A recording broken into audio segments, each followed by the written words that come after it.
여호수아 3장에 중요한 사건이 있다고 한다면 요단강을 건널 때에 언약궤를 따르라고 했어요.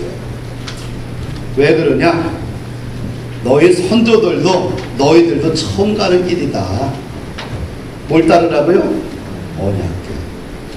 언약궤는 뭘 상징하냐면 하나님을 상징해요. 보이지 않는 하나님이 보이는 하나님으로 상징물로 이스라엘 백성들에게 준 것이 뭐예요? 언약궤예요. 그럼 언약궤는 오늘날 뭐냐? 예수님이에요. 예수님은 도대체 보이지 않는데 그 보이는 게 뭐냐? 성경책이에요.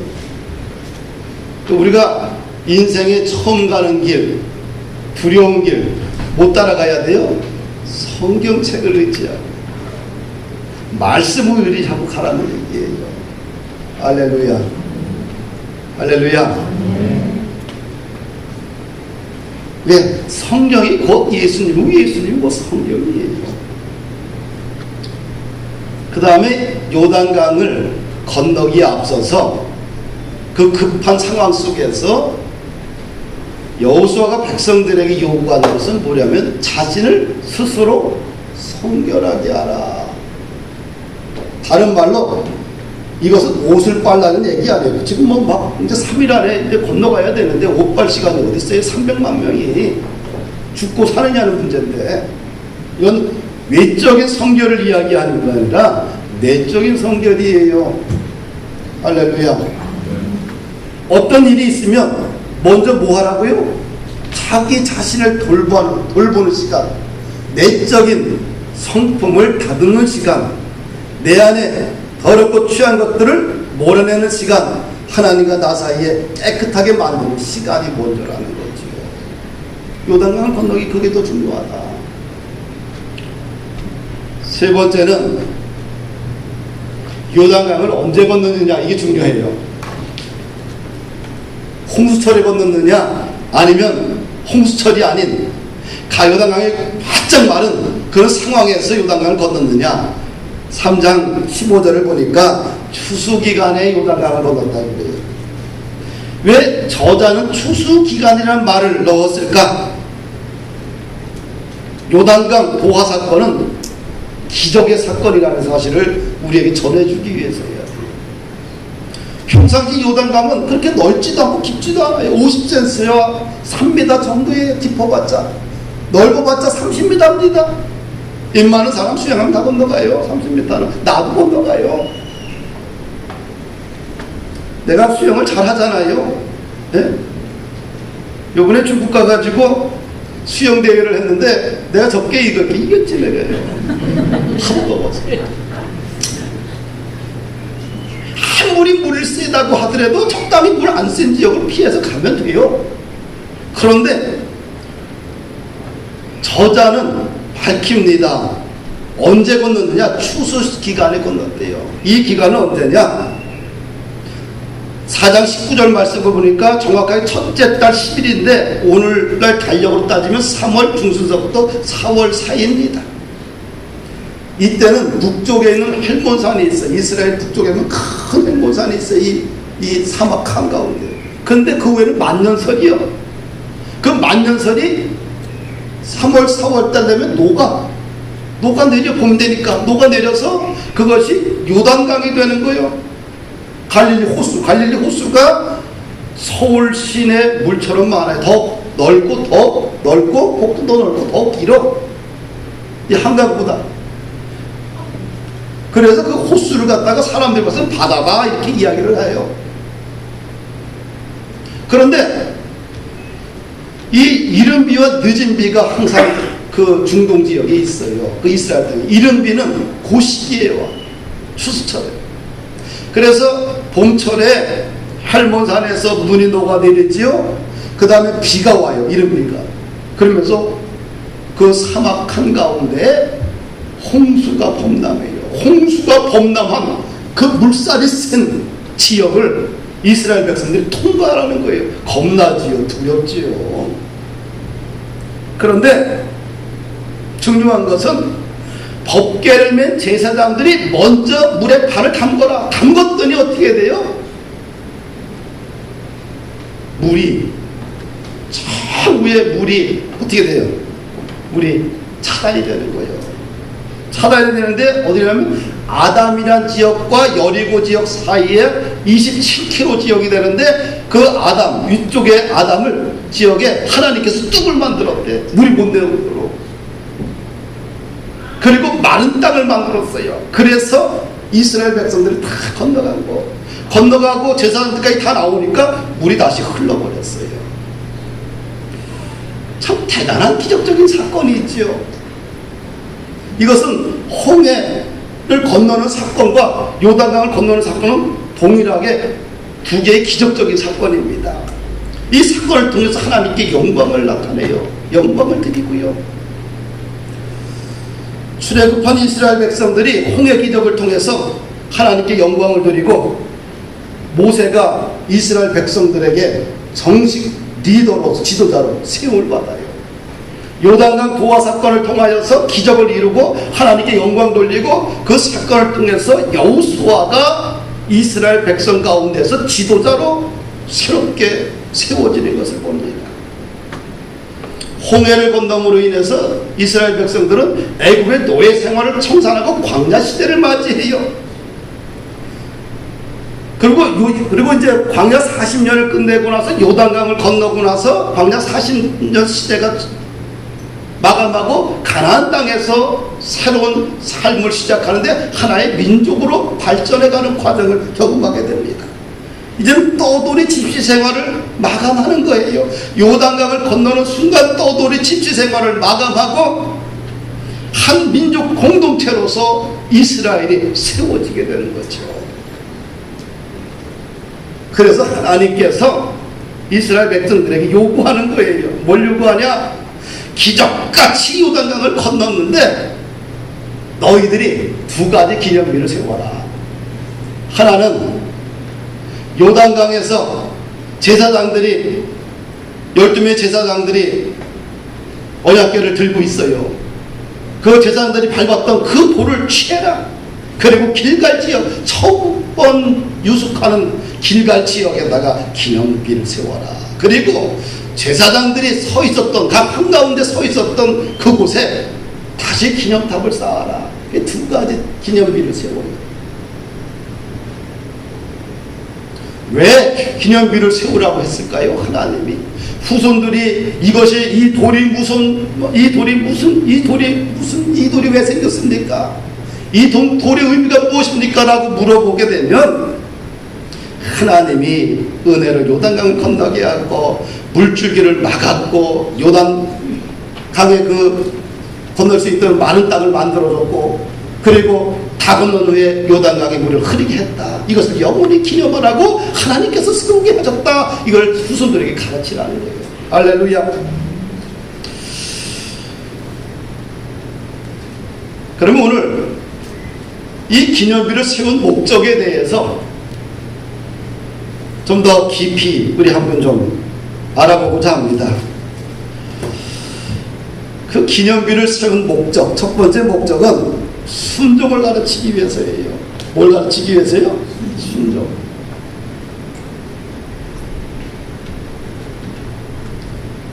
요단강을 건너고 나서 이 사장은 이제 구체적으로 기념비를 세우라고 하나님이 명령하고 있잖아요. 기념비를 왜 세웠느냐? 순종을 가르치기 위해서. 이스라엘 백성들이 애굽 라암셋에서 출발을 해서 이곳 첫 번째 요단강을 건너서 첫 번째 유숙하는 곳, 첫 번째 진을 친 곳이 길갈이에요. 길갈까지 오는데 40년이 걸렸어요. 사실은 보통 사람의 도보로 15일이면 오는 거리요. 15일이면 어떻게 돼요? 순종했으면 15일이면 길갈까지 온 거예요. 젖과 꿀이 흐르는 땅, 그 땅까지 온 거예요. 그런데 이스라엘 백성들이 불순종으로 인하여서 광야에서 출애굽한 세대들은 다 죽고 광야 시대에 태어난 사람들만 이제 살아있는 거예요. 갈렙과 여호수아만이 가나안 땅을 밟은 거예요. 왜? 40년이 걸려서 왔느냐? 이스라엘 백성들이 불순종했기 때문에 그렇습니다. 신앙생활을 가장 잘하는 방법은 뭐냐? 하나님의 말씀대로 그대로 믿고 진리 가운데 순종하는 거예요. 다른 거 없어요. 사울처럼 적당한 수준의 순종을 하게 되면 적당하게 쓰임받다가 적당하게 살다가 적당하게 버림받는 거예요.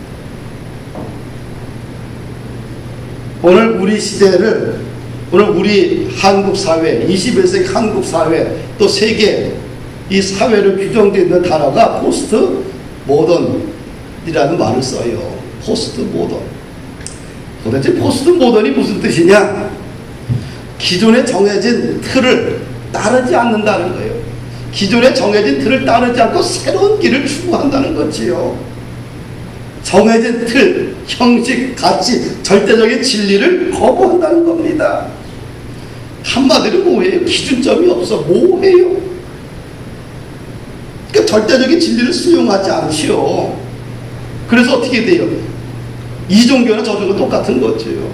그래서 포스트 모던주의, 포스트 모던 사회의 시대적 특징을 이야기하는 것 중에 뭐냐면 한 가지가 다원주의라는 게 있어요. 다원주의. 아주 대표적인 것이 다원주의, 상대주의, 세속주의, 신비주의. 이렇게 그 포스트 모던 사회를, 시대를 특징하는 이제 그 특징적인 것들이 있는데, 이 다원주의는 한마디로 개인이나 집단이 삶의 원칙이나 목표가 서로 다르다는 것을 인정하자. 다름을 인정하자. 이게 맞는 말인 것 같아요. 이 사람의 특징이 다르고 저 사람의 특징이 다르고 저 사람의 가치도 틀리고 저 사람의 가치도 틀려요. 개인의 성격도 다 틀려. 그 다름을 인정하자. 뭐 나쁜 말 아니에요. 근데 이것이 종교 다원주의가 되게 되면 문제가 심각해져 버려요. 서로의 다름을 인정하자. 뭐 큰 문제겠어요. 그런데 이것이 종교 다원주의가 되게 되면 목표는 같다는 거예요. 가는 길은 달라도 목표가 다르다. 불교의 다름을 인정하자. 이슬람의 다름을 인정해주자. 다 인정해주다 보면 종교 다원주의가 돼버려요. 그러면 어떤 현상이 일어나냐 하면은 구원관이 사라져버립니다. 절대적인 구원관이 사라져버려요. 기독교의 구원관이나 불교의 구원관과 뭐 별 차이 있느냐? 끝에 가면 다 하나다.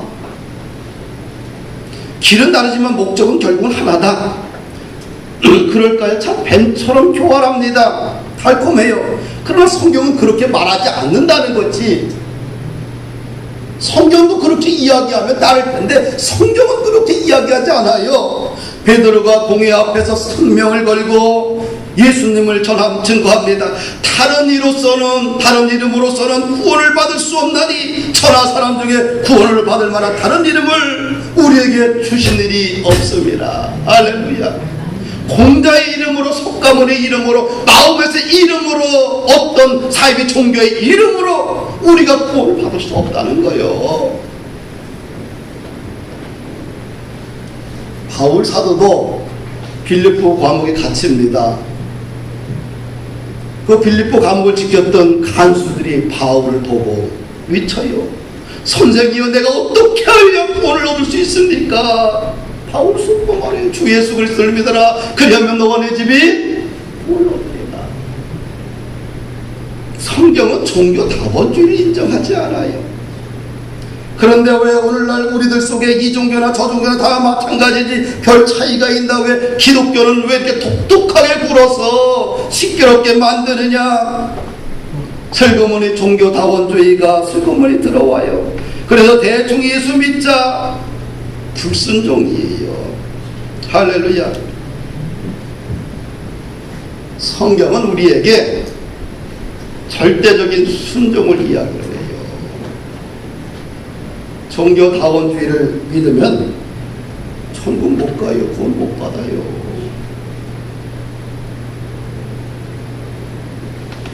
왜 기념비를 세우라고 했느냐? 말씀에 순종하고 살라는 겁니다. 할렐루야.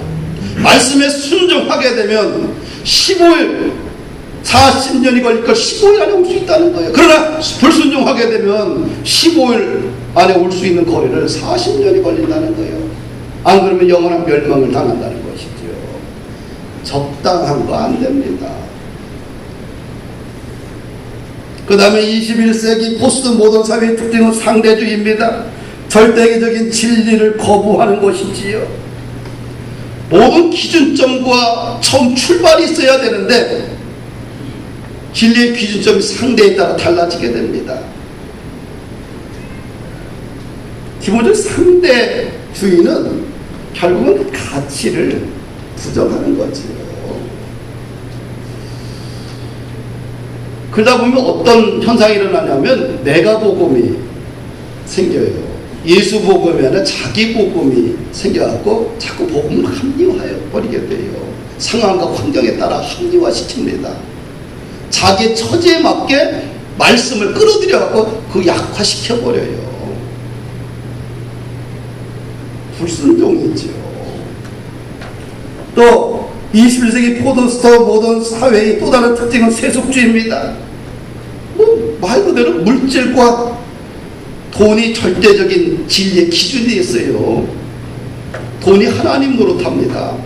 세상을 지배하는 신은 암몬입니다. 요즘 돈입니다. 종교도 아니고 이성도 아니고 오직 많은 소유와 돈만이 인간의 행복을 보장해 준다는 지독한 세속주의가 오늘 우리 인간의 정치를 황폐하게 좀 먹고 있어요. 모든 것이 다 돈으로 귀결이 돼요. 돈만 많으면 어떻게 돼요? 다 괜찮은 거예요. 다 좋은 사람이고 다 못된 사람인데도 다 좋은 사람이요. 다 허물을 덮어줘. 근데 이것이 세속주의가 종교에 돌아오면서 기복주의적 세속주의로 빠지는 게 문제예요. 종교까지 들어온 거예요. 그래서 교회 안에도 어떻게 돼요? 교회도 돈, 믿음도 돈으로 다 살려고 합니다. 그러니까 돈만 벌면 다 용서가 되는 거예요. 돈만 벌면 교회도 어떻게 돼요? 축복받은 것으로 간주합니다. 근데 주님이 이렇게 말씀하시느냐? 아니라는 것이지요. 성경은 세속주의를 거부해요. 하나님의 중심의 신앙관을 요구하지요. 세상과 교회, 돈과 하나님 둘 중에 하나를 선택할 것을 요구합니다. 부자 청년이 왜 예수님을 떠났어요? 세속주의 때문에 그래요. 물질과 영생 사이에 고민하던 친구인데 결국은 뭐예요? 세속주의로 인하여서 영생을 포기해버려요. 또 하나의 포스트 모던 사회의 특징 중에 하나는 뭐냐면 저급한 영성에 기초한 신비주의입니다. 하여튼간 영성이라는 이름을 가지고 온갖 잡탕을 다 교회에 끌어들여요. 또 이 민족이 영성이라는 의미를 가지고 모든 잡탕들이 한국에 다 들어와 있어요. 점성술, 요가, 명상, 마술, 기적과 초월을 말하는 사이비 선교 집단까지 횡행하고 있어요. 그래서 이것이 교회인지 아닌지 사실 구분이 안 갈 정도로 교회가 굉장히 지저분해지고 타락해가고 있습니다. 이런 교회 내의 저급한 은사주의가 교회를 지금 무너뜨리고 있어요. 교회는 무조건 어떻게 돼요? 사람의 마음에 어떻게 기쁨을 준다? 무조건 다 수용하는 거죠. 받아들이는 거죠. 잡탕이 돼버리는 거죠. 영성 혼합 잡탕 교회가 돼버리는 거죠. 오늘 우리 시대는 이런 시대적 상황 속에 있어요. 종교다원주의, 상대주의, 기복적 세속주의, 저급한 영성 은사주의가 판을 치고 있습니다. 그럼 어떻게 해야 되느냐? 한국교회는 어떻게 해야지만 살아날 수 있느냐? 하나님의 말씀에 순종해야 돼요. 첫사람 아담은 불순종해서 죄를 짓고 인류에게 사망의 권세를 줬어요. 그러나 둘째 아담이신 예수님은 첫 공생애를 시작하면서 순종으로 시작을 해요. 40일 금식하신 후에 원수마귀 사단이 유혹합니다. 이 돌덩이를 떡덩이를 바꿔 먹어라. 예수님이 말합니다. 사람이 떡으로 살 것이 아니라 하나님의 말씀으로 사느니라. 완전히 거부해요. 사람은 물질로 채워지는 존재가 아니라는 거예요. 사람이 사람다워지고 인간이 인간다워지는 것은 물질로 채워지는 것이 아니라 하나님의 말씀 앞에 순종할 때 사람이 사람다워진다는 거예요. 할렐루야. 예수님의 삶의 핵심은 기적과 초월과 신비가 아닙니다. 예수님의 삶의 초점은 시작과 중간과 마지막도 오직 하나님의 말씀에 순종했어요. 하나님의 뜻에 순종했다는 거지요. 어떻게 보면 다 보면 신약성경 전체가 기적의 이야기입니다. 기적이 초점이 아니라 하나님의 뜻에 순종하는 것이 초점이에요. 일상생활 속에서 우리가 얼마나 하나님의 말씀에 순종하느냐에 따라서 이런 저급한 세속주의와 종교적 상대주의들, 다양한 다원주의들이 저급한 영성들이 다 사라져버리는 거예요. 혹혹하는 거 좋아하면 안 돼요. 말씀에 순종하는 게 중요한 거예요. 할렐루야. 사랑하는 여러분들, 예수님이 만약에 십자가를 지지 않을 수도 있어요. 12영도 불러다가 예수님이 십자가에 내려올 수도 있고요. 그 자리에 있는 모든 사람을 한 번에 싹 정리할 수도 있어요. 그러나 예수님은 그러지 않았어요. 십자가를 몸소 졌어요. 순종했어요. 하나님 뜻 앞에 순종을 했어요. 그리고 부활 승천하시고 오늘날 우리에게 구원을 생명을 주신 거예요. 뭐냐? 순종이죠. 사랑하는 여러분들, 왜 하나님께서는 이스라엘 백성들을 요단강을 건너게 하고 첫 번째 유숙하는 잠자는 곳에 길갈 지역에다가 기념비를 세우라고 했느냐? 순종이 제사보다 낫다는 거예요. 순종을 가르쳐주기 위해서. 할렐루야. 두 번째는 왜 기념비를 세우라고 했느냐? 은혜를 기억하라는 것입니다. 요단강이 마른 땅이 되었을 뿐만 아니라 요단강을 건넌 것은 역사적 사실임을 증명하기 위해서예요. 왜 기념비를 세웠느냐? 아무것도 없는 곳에다 기념비를 세우는 어리석은 사람 있는 사람 봤어요. 무엇인가 자기의 에너지가 나오고 자기의 정성이 들이고 자기의 전부를 들인 곳에 기념비를 세우지. 기념비를 세우라는 것은 하나님께서 기적 같은 방식으로 이스라엘 민족을 요단강을 건너게 했다는 것을, 그것이 역사적 사실인 것을 가르쳐주기 위해서 세운 거예요. 할렐루야. 이스라엘 백성들은 좋은 일은 기억하지 못하고 나쁜 일만 잘 기억합니다. 이 광야 40년을 보게 되면 늘 원망하고 불평을 해요. 홍해 사건을 기억하지 못합니다. 만나를 주신 것도 기억하지 못하고, 쓴물이 단물이 된 것도 기억하지 못하고, 반석에서 물을 주신 것도 기억하지 못하고, 광야 40년 동안 옷과 신발이 낡아서 버려졌는데도 불구하고 그것을 헤어지지 않게 주신 것도 하나님인데도 기억하지 못하고, 낮은 덥고 밤은 추운데 구름기둥과 구름기둥과 불기둥으로 보호해준 것도 기억하지 못해요. 그래서 그 기념비를 세운 것은 하나님이 너와 함께한 것을 좀 기억하라는 거예요. 그 은혜를. 할렐루야. 여러분들, 힘들고 지쳐있을 때 우리가 회복할 수 있는 길이 있어요. 하나님이 주신 은혜를 기억하는 거예요. 그러면 우리 마음에 힘을 얻습니다. 그 다음에 기념비를 세우라고 한 세 번째 이유는 자녀들에게 증거를 보여주기 위해서예요. 따라합시다. 자녀에게 증거를 보여주기 위해서다.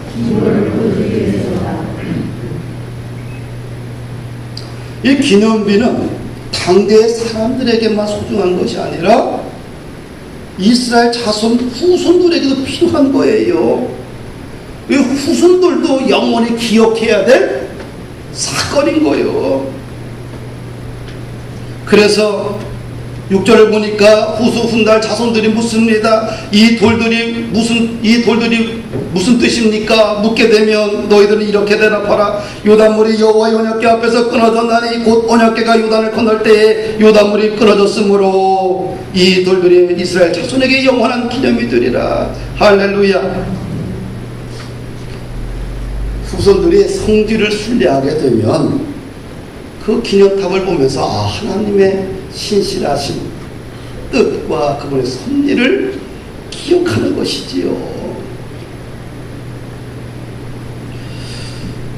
우리가 인생을 살면서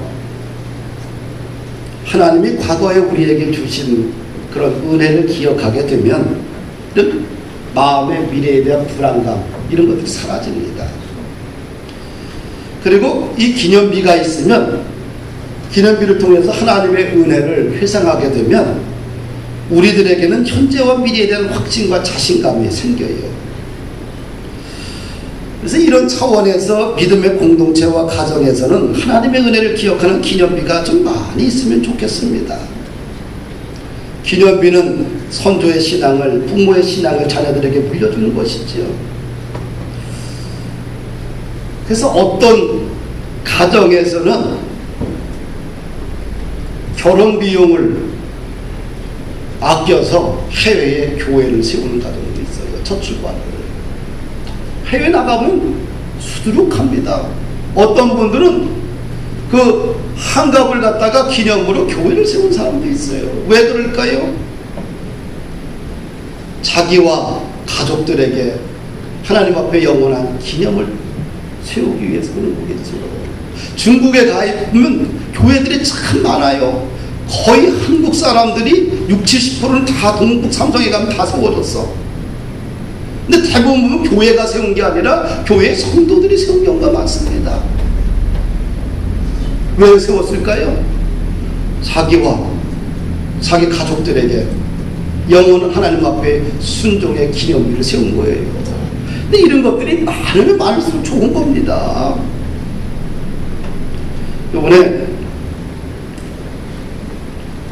하얼빈에 들어가서 일 좀 보고 또 우리 신학교가 여러 군데 있어가지고 일단은 들어오니까 돌봐야 될 때가 있어서 기차를 타고 해성이라 심양 밑에 해성이라는 시에 갔어요. 갔더니 거기 한 100명 이상이 이제 여름 공부를 하고 있어요. 하고 있는데 들어가는 순간 양철 지붕이 얼마나 뜨거운지 내부가 딱 들어가면 숨이 팍 막혀요. 질식할 것 같아. 사람 냄새, 땀 냄새, 열기, 습도 죽을 것 같더라고요. 그런데 거기 가봤더니 에어컨이 2대가 있는데 그냥 10평 정도 수준에 있는 게 2대가 있는데 한 대는 저 강대상 쪽에 하나 있고 하나는 뒤에 쪽에 있는데 봤더니 하나 돌아가지도 않아. 거의 효과가 없어요. 봤어. 나보고 내가 보는 순간에 질식할 것 같아서 조금 이따 나와버렸어요. 근데 그리고 그냥 먹으면 되는데 거기서 하룻밤은 잔도 아니겠어요. 저걸 어떻게 마음에 부담과 짐이 되는 거예요. 저걸 하지 그랬더니 고치지 그랬더니 고칠 수도 없대. 벌써 오래돼가지고 바꾸지 그랬더니 돈이 없대. 100명 이상이 먹으니 밥값 되는 것들만 잘 할 수 있게 내가 보기에는 고민하다가 집사람이 또 간다니까 또 100만 원을 갖다가 중국돈을 바꿔서 준 게 있어. 그래서 어떻게 할까 하다가 저것도 보이는 게 사명이라고 내 눈에 보이니 어떻게 하겠어요. 그래서 당장 에어컨을 신청해서 갈았어요. 그리고 사진을 딱 찍었지. 왜? 코든 작든 기념이니까 얼마나 좋아하는지 몰라요. 가지고 에어컨 돈 100만 원밖에 안 되는데 그 100만 원밖에 안 되는데 그 학생들이 너무 좋아하고 감사하는 거예요. 나는 뭐 있어도 되고 없어도 되는 거예요. 그렇죠? 나보고 거기서 강의하고 하루라도 강의 듣고 있으라는데 듣겠어요. 숨 막혀서 못 들어요. 죽을 것 같더라고 나는. 근데 학생들이 이거 하면서 듣고 있어. 얼마나 가슴 아프든지. 사랑하는 여러분들, 우리가 살면서 이 믿음의 기념비를 자꾸 만들어가는 것이 축복이요. 그 믿음의 기념비를 부모와 자식들이 함께 나누고, 그런 기념비들을 또 후손들에게 증거로 남겨서 함께 나누고, 얼마나 복된 일이에요. 할렐루야. 한 여인이 예수님께 와서 매우 귀한 향유값을 예수님 머리에 붓습니다. 이 사건을 보고 제자들이 분개를 해요. 제자들은 예수님에게 가장 값진 것을 붓는 것을 보고 낭비했다고 얘기하는 거야. 그런데 예수님은 이 여인의 행동을 보고 가장 좋은 일을 했다고 칭찬을 해요. 그러면서 한마디 더 예수님이 이야기합니다. 내가 진실로 너에게 이르노니 온 천하에 다니고 온 천하에 어디서든지 이 복음이 전파되는 곳에서는 이 여자가 행한 일도 말하여 그를 기억하리라 하시니라. 할렐루야. 하나님께서는 통큰 헌신도 기억하고, 그지만 나그네를 위해서 물 한 잔 대접하는 것도, 예수님 이름으로 대접하는 것도 다 기억하십니다. 그런 기념, 믿음의 기념을 많이 하는 것이 좋아요. 제가 보는 교회를 언젠가는 은퇴하게 되는데, 은퇴를 갖다가 갑작스레 할 수는 없잖아요. 준비가 필요하지. 그래서 내가 뭘 준비할까 하다가, 그래도 개척을 한 사람에게 교회가 없어지지 않으나 뭔가 유물을 남겨놔야 될 것 같아, 보이는 것을.